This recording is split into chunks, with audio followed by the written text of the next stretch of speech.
Dobrý deň. V tomto videu vám ukážeme, ako správne zatepliť fasádu izoláciou z kamennej vlny Rockwool. V ukážke budeme pracovať s izolačnou doskou z radu Frontrock.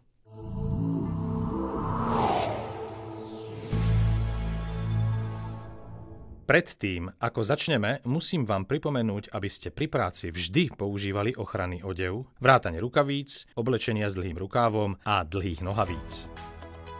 Najskôr skontrolujte fasádu domu. Podklad by mal byť čistý, bez prachu a masnoty a pevný a súdržný, bez odlupujúcich sa vrstiev staršej omietky. Pokiaľ nie je, nečistoty a nerovnosti odstráňte. Ak sú na povrchu praskliny alebo iné nerovnosti, opravte ich cementovo-vápenou maltou a pred zateplením podklad napenetrujte. My už máme stenu napenetrovanú, takže môžeme začať s aplikáciou izolačných dosiek.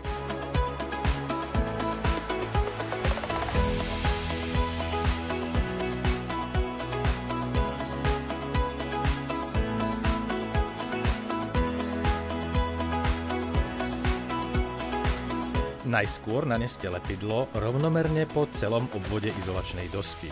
Následne pridajte 3 body o priemere približne 10 až 15 cm do stredu dosky. Lepidlo by malo pokrývať minimálne 40 % plochy dosky. Potom priložte dosku na stenu a pevne ju pritlačte, aby sa lepidlo rovnomerne rozprestrelo. Dosky sa lepia zdola nahor a vo vodorovných radoch zásadne na väzbu. Posadenie každej dosky do roviny skontrolujte pomocou vodováhy. Rovnakým spôsobom potom pokračujte s ďalšími doskami tak, aby medzi nimi neboli žiadne medzery. Ak pod zatepľovacím systémom vediete elektrorozvody a inštalácie, vyrežte v izolácii miesto pre káble. Odporúčame si tiež miesto na doske z vonkajšej strany označiť, aby nedošlo k poškodeniu, napríklad pri montáži hmoždiniek.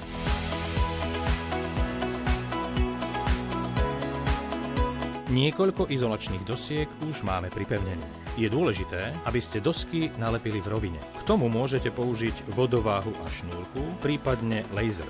Teraz si ukážeme, ako zatepliť stenu okolo okien.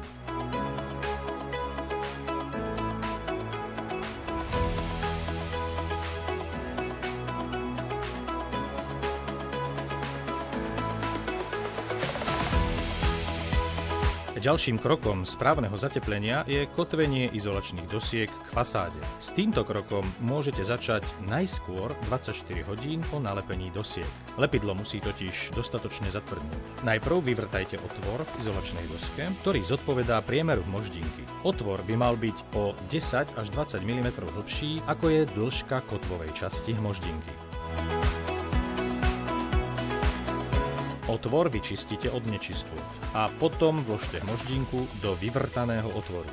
Vždy používajte hmoždinky odporúčané výrobcom zatepľovacieho systému. Môžu byť buď skrutkovacie alebo zatlkacie. Tie potom utiahnite alebo jemne zatlkajte tak, aby tanier pevne priľahol k izolačnej doske. Dôležité je, aby hmoždinka bola namontovaná správne. Nesmie vyčnievať, čo by mohlo spôsobiť nerovnosti pri nanášaní ďalších vrstiev, ani nesmie byť príliš hlboko, aby sa zabránilo bodkám na fasáde. Maximálne by mala byť zahlbená do 1 mm pod povrch izolačnej dosky. Môžete sa stretnúť aj s tým, že je hmoždinka zapustená hlbšie a otvor po zapustení sa zakrýva zátkou z izolačného materiálu, aby sa povrch vyrovnal. Čo sa týka odporúčania umiestnenia hmoždiniek a ich počtu, v prípade dosiek z rady Frontrock a u stien do výšky 20 metrov je potrebné dať jednu hmoždinku do každého rohu dosky a jednu do stredu dosky. U stien vyšších ako 20 metrov je potrebné umiestniť jednu hmoždinku do každého rohu dosky a 2 do stredu izolačnej dosky. Zvýšenú pozornosť je tiež potrebné venovať rohom domu, kde tiež zvýšte počet hmoždiniek kvôli silným nárazom vetra. Hmoždinky by sa mali vrtať aspoň 15 cm od okraja budovy a mali by byť rovnomerne rozmiestnené po celej ploche dosky. Pre určenie presného počtu hmoždiniek môžete použiť kalkulátor pre stanovenie počtu hmoždiniek FETIX s izoláciami Rockwool, ktorý nájdete na našich webových stránkach.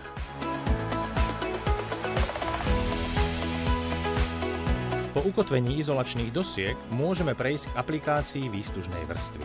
Predtým, ako začnete nanášať lepidlo a zapracovávať armovaciu sieť, nezabudnite najprv nainštalovať rohové profily s tkaninou. Tento krok už máme hotový, takže môžeme pokračovať s výstužnou vrstvou.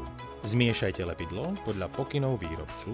Konzistencia by mala byť hladká a dostatočne hustá, aby dobre priľahla k povrchu dosiek a zafixovala tkaninu. K nanášaniu použite hladkú nerezovú špachtľu. Naneste súvislú vrstvu lepidla na povrch izolačnej dosky. Hrúbka vrstvy by mala byť zhruba 3 až 5 cm. Lepidlo by malo byť rozmiestnené rovnomerne, bez medzier. Kontaktná vrstva je hotová a teraz nanesieme lepidlo pre zapracovanie tkaniny.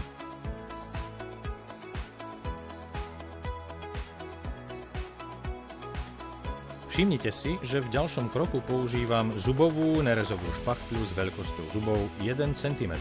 Tou vyrovnám vrstvu lepidla, ktorú som už predtým na stenu naniesol, a to zo spodu smerom nahor.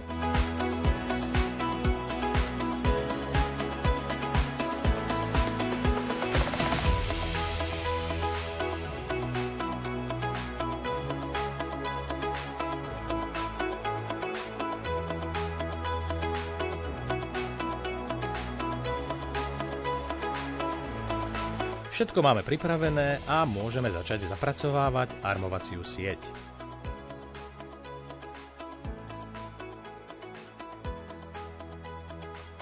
Odporúčame, aby ste výstužnú vrstvu zapracovávali v smere od stredu tkaniny k okrajom.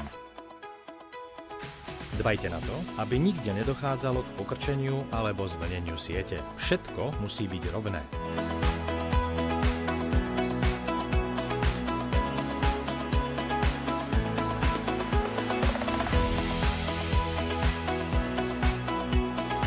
Je dôležité pracovať tak, aby výstužná tkanina bola plne zapracovaná do lepidla a nikde nevystupovala na povrch. Armovacia sieť nesmie byť nikde vidieť. Teraz je potrebné vyrovnať povrch lepidla. K tomu môžeme použiť buď hladkú stranu nerezovej špachtle, hlavne u menších plôch alebo detailov, alebo dlhé hladidlo, s ktorým sa dobre vyrovnávajú nerovnosti u väčších plôch. Povrch už máme vyrovnaný.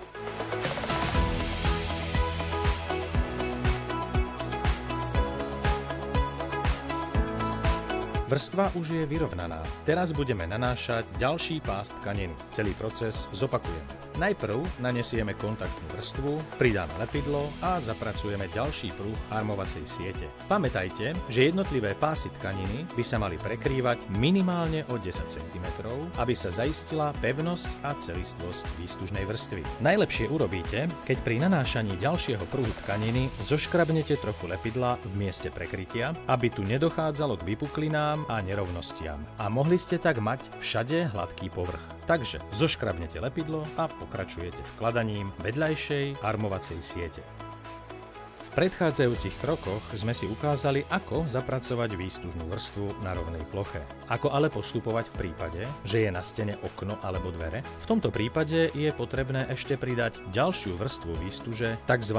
Diagonálnu výstuž. Ako vidíte, dosku okolo okien mám správne vyrezanú do tvaru L.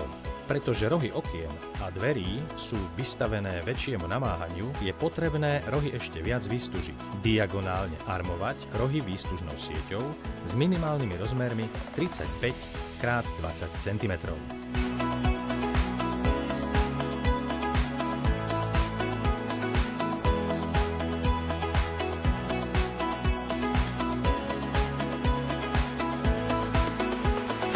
Hotovú výstužnú vrstvu nechajte dôkladne vyschnúť. Obvykle 3 až 7 dní v závislosti na teplote a vlhkosti, v ktorých pracujete. Až potom povrch napenetrujte, aby sa zvýšila prilnavosť následnej omietky. Existujú dva typy penetrácií.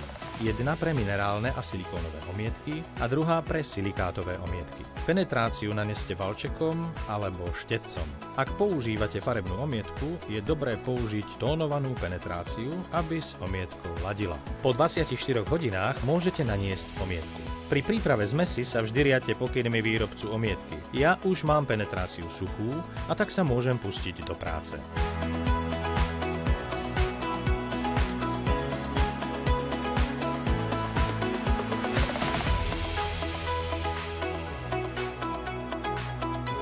Na náš dom sme použili farebnú omietku, takže ju už následne nemusíme natierať farbou. Ak ale omietku potrebujete ešte natrieť farebným náterom, uistite sa, že je omietka úplne suchá a čistá. Následne stenu napenetrujte. Zlepší sa tak prilnavosť farby, vyrovná sa savosť a zamedzí sa vzniku škvrn. Po zaschnutí penetrácie potom môžete stenu natrieť farbou. S aplikáciou farebného náteru sa odporúča niekoľko dní počkať. Záleží na type farby, ktorý použijete. Pri silikátových farbách počkajte aspoň 3 dní, pri silikónových 7 až 14 dní.